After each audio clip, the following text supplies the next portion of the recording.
আজ সোনা পাপাকে প্রথমবার গঙ্গা পুজো দেখতে নিয়ে এলাম। হাই বন্ধুরা, তীর্থপাত্র অফিসে তোমাদের স্বাগত। সকলে কেমন আছো? আশা করি ভালো আছো। তো চারিদিকে এত সুন্দর পুজোর পরিবেশ দেখে খুব মন খুশি। মানুষের ভিড়, আলো আর ডাকের শব্দ সব কিছু ওর মন দিয়ে দেখছিল। সোনা পাপার এই সুন্দর মুহূর্ত আপনাদের সঙ্গে শেয়ার করলাম। এদিকে অনেক কিছু মিস করে গেলাম। পুজোর শেষের পথে অনেক লেট হয়ে গেছে বেরোতে। গঙ্গা পুজোটা শেষের পথে, কারণ এখন হয়ে গেছে ডন্ডি কাটা। এরপর দেখতে পাচ্ছ তোমার হচ্ছে যারা মানসিক করেছিল তাদের উপরে যেন আয়োজন হচ্ছে। এদিকে মা বাবুকে নিয়ে যাচ্ছিলো মন্দিরের দিকে, কারণ বাবুকে নিয়ে এসেছি যেখানে মন্দিরে দর্শন তো করাতে হবে।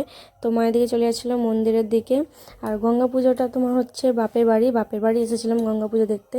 আর ফার্স্টেই বললাম আমার তীর্থবাবুকে কেমন লাগছে কমেন্টে জানাও, আর ভিডিওটাও কেমন লাগছে তাও কমেন্টে জানাও। আর অবশ্যই সাবস্ক্রাইব করবে, পাশে থাকবে, যা আরও কিউটি কিউটি ভিডিও আসবে। আর এদিকে দেখো তোমরা কত লোকে এনজয় করছে, আর বাবু কত মন দিয়ে দেখছে, কত খুশি হয়েছে। তো তোমাদের কেমন লাগলো কমেন্টে জানাবে, তোমাদের কমেন্টের অপেক্ষায় রইলাম। টাটা।